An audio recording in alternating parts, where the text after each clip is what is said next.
et ami fan de Tofu, en espérant que c'est bien lui, le nom du chien à 3 têtes de Hagrid dans Harry Potter, vous avez la chance d'en avoir une mini-figurine. C'est dans la boîte de Cerbère. Rien à voir avec Rowling. Nous sommes avec Pierre.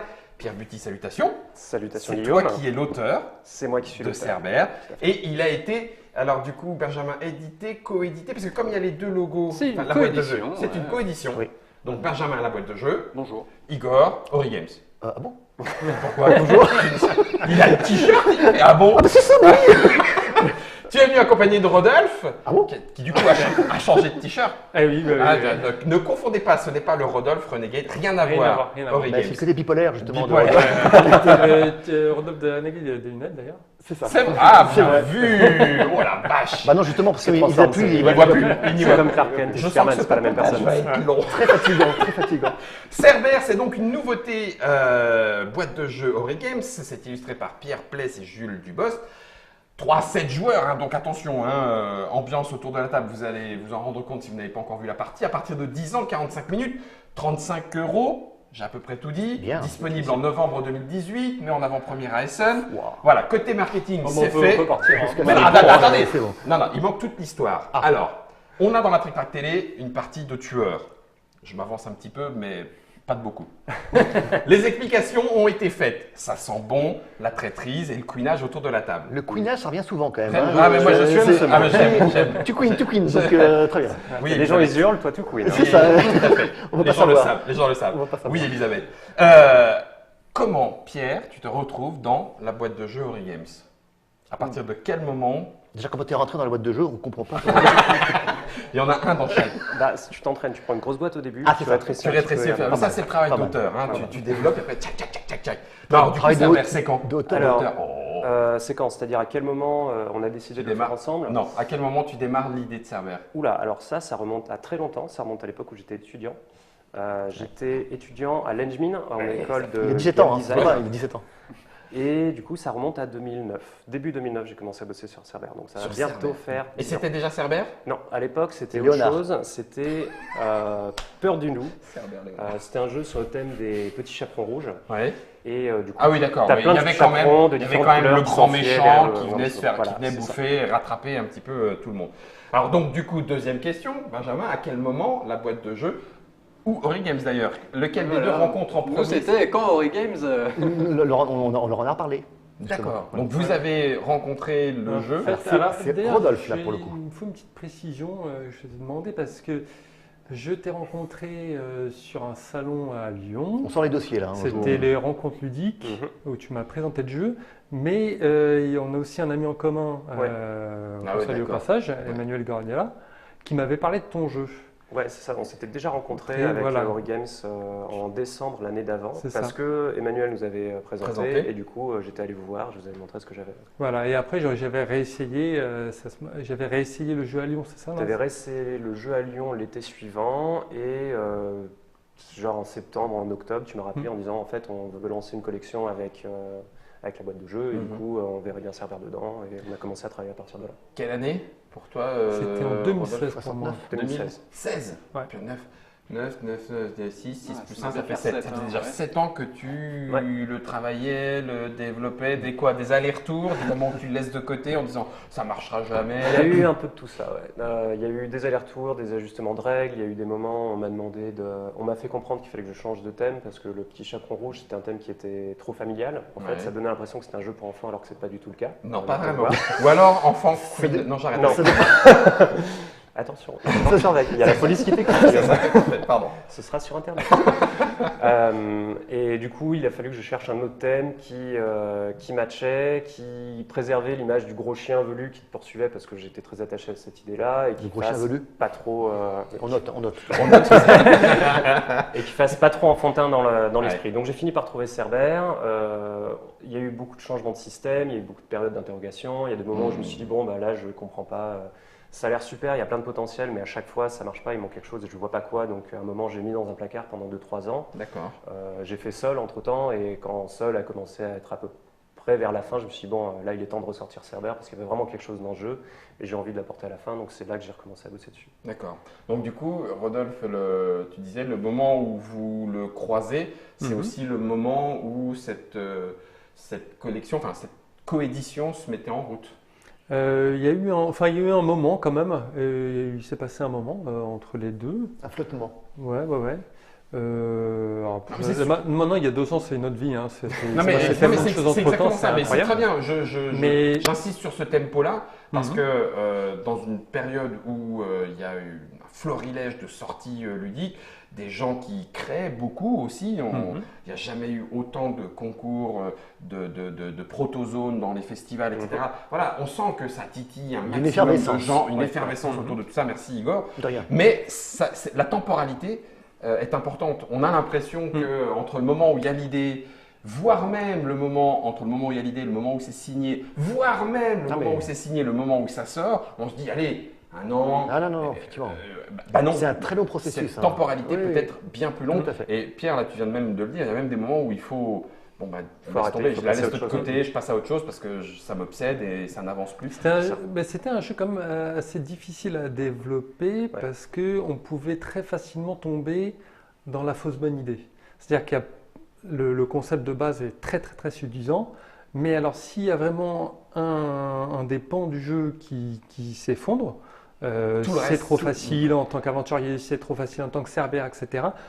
Bah, tout tombe. Il y a un gros travail d'équilibrage en fait pour Voilà, le coup. qui- C'est que ouais. c'est apparemment un jeu, on va dire, un peu poète-poète, mais apparemment, Mais puis simple. mais simple, derrière très cette simple d'accès. simplicité Mais cache. pour arriver à cette simplicité, en fait, il y a un énorme travail d'équilibrage, Mmh. puis qui a été fait justement en collaboration. Justement, c'est ça qu'on aime Puis un bien. équilibrage qui n'est pas seulement mathématique, parce que là on joue beaucoup avec l'instinct des gens, leur capacité à se faire confiance, à dire ah il faut que je trahisse ou pas, et du coup ça à jauger, à mettre dans la balance. Est-ce que faire avancer 3 cases ou 4 cases son copain, ça vaut se faire avancer d'une case ou 2 cases soi-même? Est-ce que les gens se font suffisamment confiance pour voir qu'ils ont intérêt à collaborer? Est-ce qu'ils ont trop envie de rester dans leur coin? Donc, pour équilibrer, il fallait aussi beaucoup prendre en compte Quelque Voilà, part, un la aspect psychologie. psychologique. C'est ce que Benoît Bagnier, donc qui La boîte de jeu. il parle d'équilibrage ressenti. ressenti. Mmh. Et c'est très intéressant ce concept-là, parce qu'effectivement, c'est très différent de l'équilibrage mathématique.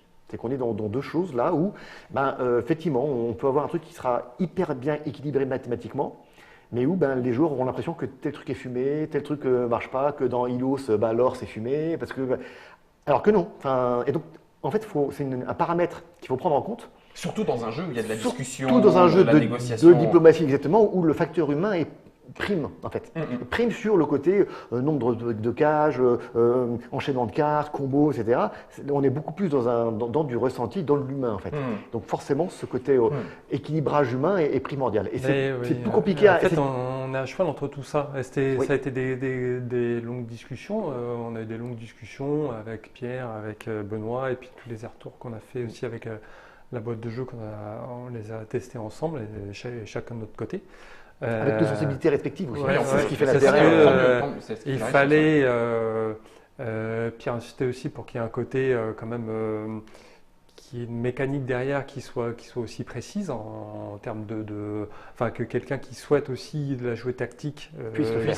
puisse s'y Ouais, donc tu retrouver. voulais pas non qu'il y ait plus des tout combos laisser. intéressantes. Une fois signé, tu voulais pas non plus tout laisser quand tu as l'essence du jeu à ce que tu avais mis dedans. Non, bah après tant de travail passé dessus, non, tu laisses pas le bébé comme ça. Allez-y, j'en veux plus, j'en veux plus. Faites ce que vous voulez, c'est bon. Et puis, Et puis non, et puis c'est très délicat en fait.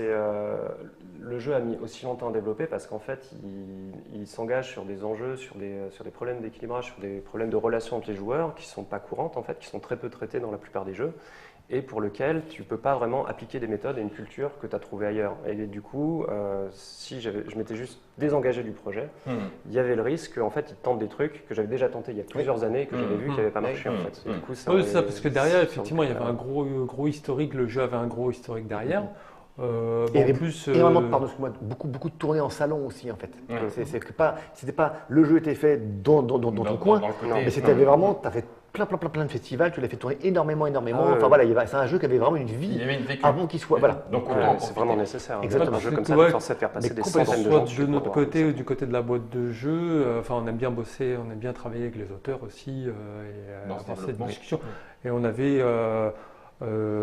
un peu avant et en même temps que le développement de Cerber, tout le travail qu'on avait fait ensemble sur Hylos et sur Clash of Rage, travail d'équilibrage, enfin à la fois d'un travail d'équilibrage très très précis et un travail sur le ressenti des joueurs qu'on avait au fur et à mesure. Enfin là-dessus, on a assez en phase, échafaudé en fait, aussi une sorte de, enfin pas vraiment de méthodologie, mais en tout cas d'habitude de travail là-dessus. C'est-à-dire que qu'est-ce qui se passe concrètement, mais aussi quels sont les retours exprimés des joueurs.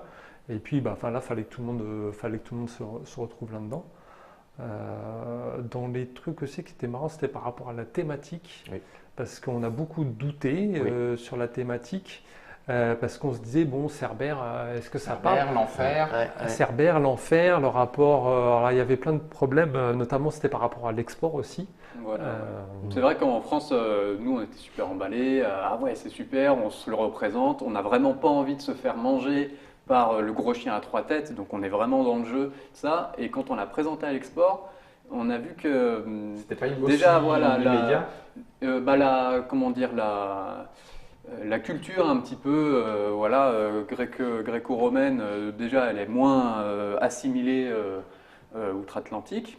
Donc alors avec Harry Potter quand même, Cerber, les gens, voilà. J'en parlais en introduction, je me suis dit, j'espère que j'ai pas fait une bêtise, parce que ça me semble faire partie du film qui a aussi, pour le coup, démocratiser même cette image-là, le chien à 3 têtes, le gardien, etc. Après, tu ne connais pas forcément le lien avec le Styx, Charon, les enfers, etc. et le mythe d'Orphée, tout ça. Bon, mais du coup, du fait du Cerber de Harry Potter, moi, je pensais que instinctivement, c'était clair pour tout le monde entier d'où ça venait, ce que ça représentait, etc. Et en fait, s'il n'y avait pas eu le Cerber d'Harry Potter, je me demande même. J'aurais pas fallu trouver autre chose. Voilà, si aux États-Unis, ça leur dit. Ça leur a dit quelque chose. Il y a ça, et il y a aussi le fait qu'on dit qu'on est dans les enfers. Autant nous, j'ai l'impression qu'on peut faire une petite capacité d'abstraction. Ah oui, c'est rigolo, voyage au centre dans la Terre. Autant la religion, elle est quand même pas perçue partout pareil. Et quand on parle d'enfer aux États-Unis, tu rigoles pas. T'es aux enfers, quoi. C'est un autre point de vue. C'est pas bien. T'as vendu des armes, t'as fait de la pornographie, c'est pas. Donc, mais non, ça c'est tous les armes. Non, pardon. C'était dossier à toi, Guillaume.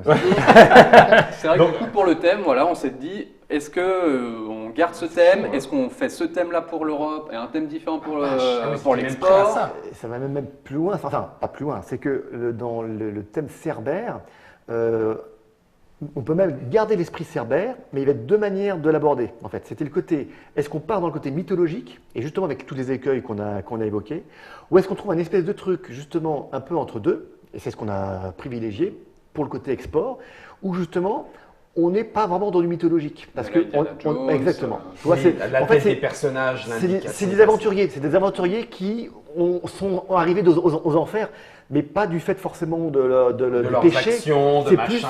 C'est plus une espèce de portail à la limite qu'ils auraient ouvert, dans lequel ils se seraient tombés et retrouvés. Et du coup, parce qu'en fait, le mieux là-dedans, au final, c'est on propose des amorces dont les joueurs peuvent se saisir comme ils veulent. Ils reconstituent les petits trous laissés, exactement. Et puis avec ce qu'ils sont, avec leur culture, et ça n'empêche pas l'aventure. Il y a eu aussi un moment, il y a une thématique très forte vers laquelle on était tenté, c'était la thématique zombie. Parce que ça se prêtait plutôt bien d'avoir, effectivement, il y a une meute, elle nous rattrape, donc du coup on devient zombie à notre tour et on joue zombie. Ça se prêtait très très bien. Qui a fait le nom ? C'est qu'il y en a trop. Il y en a trop. Il y en a beaucoup trop. Et oh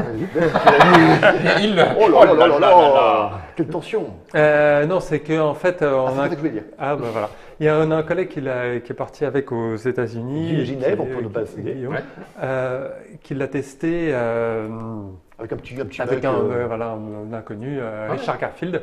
Et qui lui a dit non si en plus qui a trouvé le jeu très très bien et qui a beaucoup aimé le thème en fait, qui a trouvé le thème très chouette. Donc ça fait plaisir. Ça fait plaisir. Quand on m'a dit ça, j'ai mis partout sur Facebook. Richard Garfield a aimé mon jeu. Et j'avais tous mes copains game designers qui disaient oh là là la chance, trop la classe. Et toi, t'as aussi collé l'achievement spécial designer. Richard Garfield a aimé mon jeu. Je reviens un petit peu sur le développement. On en a parlé un petit peu et l'aspect psychologique. Très souvent, les jeux collaboratifs, pas coopératifs, j'entends collaboratif, donc je définis les jeux où il faut marcher ensemble. Non. Les jeux où il faut marcher ensemble vers la victoire, mais il n'y aura que quelques gagnants parmi tous ceux-là. Ce ne sont pas forcément aussi les jeux les plus faciles, parce qu'il y a un moment, si on peut faire perdre tout le monde parce que soi-même ne peut plus gagner, tu vas naturellement et humainement, si moi je ne peux plus gagner, je vais faire perdre tout le monde.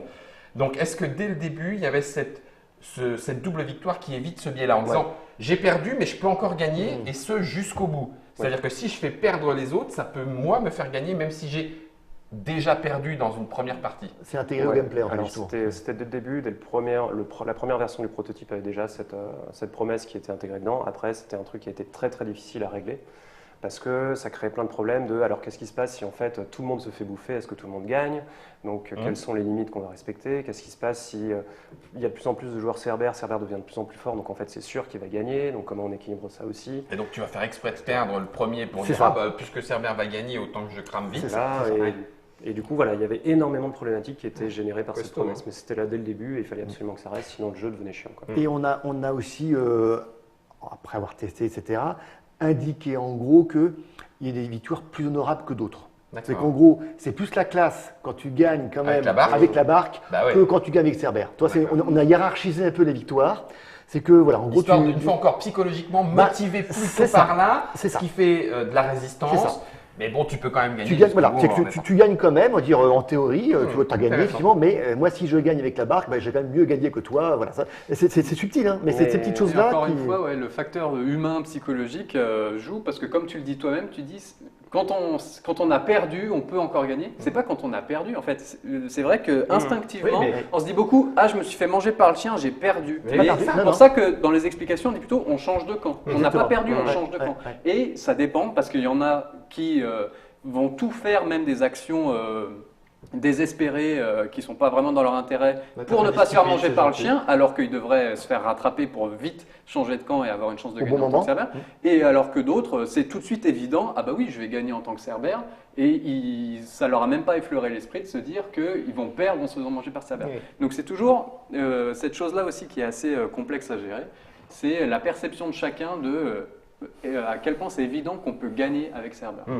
Mais cela dit, c'est quelque chose que les joueurs ils comprennent parfaitement en fait. Oui, ils comprennent quand ils y sont. T'as pas besoin de leur expliquer, la narration, ça leur fait très bien comprendre que le but c'est de gagner en s'échappant et que gagner avec Cerber c'est subversif en fait. Les joueurs qui visent de gagner avec Cerber, c'est ceux qui disent j'ai envie de trahir les gens, j'ai envie d'être le méchant, etc. C'est les retors. Me regarde pas. Et il y a une petite couche, là quasiment du metagame en fait, et dont on s'est rendu compte, c'est que c'était d'offrir aussi les moyens d'empêcher un joueur de devenir Cerber. Oui, en le faisant avancer contre son gré. Voilà, exactement. Oui. Ça devient très drôle. Il fanfaronne, je vais vite passer Cerber pour vous avoir. Ok, tout le monde me pousse devant le groupe. Et puis là, il se fait merde, c'est moi qui ouvre la main. C'est très drôle. C'est méchant comme tout. C'est méchant. Donc on le réexplique rapidement, on lance le dé, celui qui fait 8 l'emporte. Le mec il vient de casser. C'est dur. 2 ans de développement, 9 ans de progrès. Voilà, c'est ça. Le grande idée c'était de mettre un 8 au lieu d'un 6. Là, on a tout donné. On s'est mis à 2 maisons d'édition pour faire ça, quoi. C'est le petit papotage autour de Cerber. Il me reste une dernière question. Alors en termes d'aventuriers, comme vous avez vraiment travaillé le matos, les aventuriers ont chacun leur petite figurine, le chien, voilà, les enfants n'ont de cesse de vouloir jouer le chien super-héros qui va s'en sortir. Bref, on se dit tiens, il pourrait y avoir un chien. Moi je pense tout de suite extension, il pourrait y avoir un autre monstre, il pourrait y avoir d'autres plateaux, je sais c'est nul de parler, je devrais même pas parler de ça alors que le jeu est encore en train de sortir, c'est naze, mais comme quand on aime, on en veut toujours plus, c'est possible? Alors c'est possible, on peut rajouter des persos, on peut rajouter des cartes. Après, est-ce que ça apporte vraiment quelque chose? Est-ce que ça va vraiment changer le La cœur de question que l'expérience? vous allez vous poser, ça va être le renouvellement de l'expérience autour du jeu. Voilà, pour le moment, j'imagine, nous on prend déjà énormément de plaisir à jouer à celui-ci. On n'a pas encore vraiment réfléchi à d'autres choses à intégrer. Je suis pas sûr qu'il s'y prête. Après, il ne faut pas chercher à tout prix à vouloir faire une extension pour un jeu. C'est une bonne leçon. Non, mais tu vois ce que je veux dire, c'est que tu as un jeu qui a une cohérence interne. En fait, soit le jeu est déjà conçu avec des extensions et du coup c'est un déroulé éditorial, soit c'est un jeu qui a sa raison d'être tel qu'il est. Il ne faut pas chercher à vouloir après rajouter des trucs à tout prix, quoi. Je pense qu'on pourrait rajouter effectivement des effets. Maintenant, est-ce que ça serait vraiment intéressant et justifié? Je ne sais pas. Ce qui serait intéressant à rajouter dans un jeu comme ça, c'est des dilemmes différents. Et alors là, ça devient vraiment autre chose, quoi. C'est presque un autre jeu. Oui. mais Il y a des c'est jeux qui prennent peut-être leurs un autre jeu, extensions parce que ça apporte de la profondeur d'avoir des nouvelles cartes, des nouvelles, des nouveaux tracés de chemin. Mais là, la richesse du jeu, c'est plutôt dans l'interaction. C'est pas un jeu de cartes au final. Voilà, dans le Tu dilemme, vois. quand tu disais.